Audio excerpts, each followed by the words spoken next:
for your squat, I want you to think about a couple things. One being your feet, and what it might mean being in squat shoes and why it can be a little challenging sometimes if you're feeling like you're shifting one side or the other.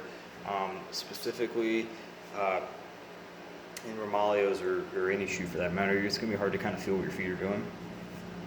And while, yes, you're going to want to squat in squat shoes, putting a little bit of attention into what your feet are doing will help. And that's the purpose of that box drill, or just in general, that why it's helpful for your movement patterns, because you can simplify what your hips are doing and then allow you to kind of free up some mental space with what else is going on. So, in this example, I'm going to use this pipe here, right here. You can't see. So, got a pipe here. The idea here is that we're going to want to set that foot.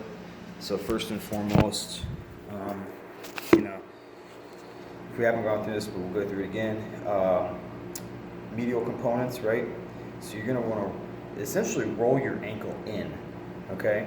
And you're going to get pressure on your first MTP and on your medial heel, okay? And then from there, we're going to hold that position and roll the ball of our ankle and out and supinate, okay? See that? That is a foot right there. That is what's going to give you control of that adductor a little bit more. So to kind of look at it, yeah, pronating. I mean, I've got a pretty high arch on the side, but pronating. Boom. And here, what it does is gives me pressure on here, the first MTP, the medial heel, and the lateral of the outside foot here.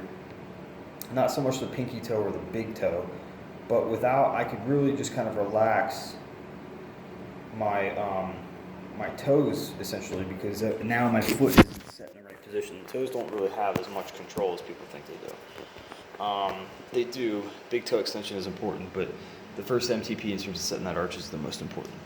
So, in terms of the squat, the thing that we want to think about is if you're coming into that squat position, if we have these feet set, right, if we're starting here and we come in and we try to drive our knees, we're going to shift into that.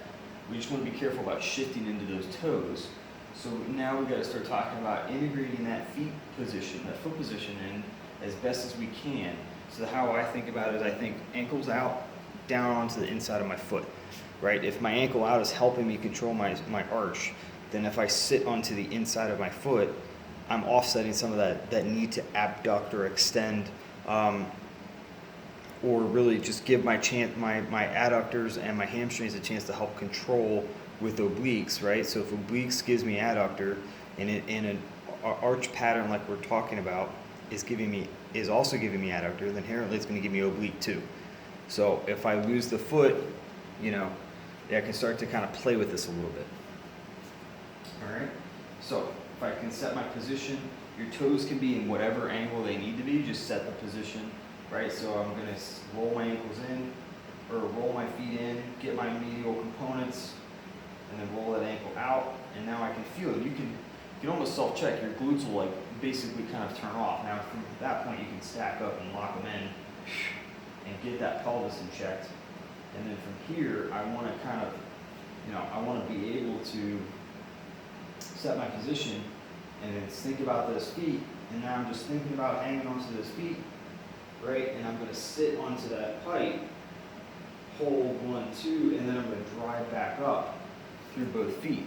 So that what that box does, or what that pipe does, allows me to have some bias into the back position, so that we don't get hung up with what our knees are doing, and it gives us a chance to help the foot and the core do their job, to see if they can control that hip into each side comfortably. So to kind of summarize here, move this thing around, right?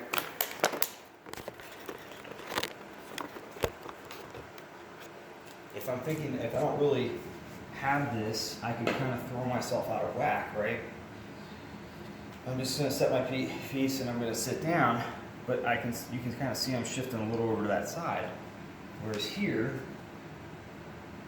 with this guy, I've got plates here, but So I'm going to set my position, right? Get the inside, roll that ankle out, and I'm kind of sitting onto the inside of my component. And now, I got a little bit more bias back to this left side, and I can feel it. You can actually kind of see my oblique a little bit control. So I got a little bit more balance there. Yes, the pipe's off center, but you can kind of get the idea. So that's kind of where we're going with this squat, and how we're kind of making these changes and help correcting your positions and help giving those feet, the knees and the hips, a chance to move what the feet are doing. Okay.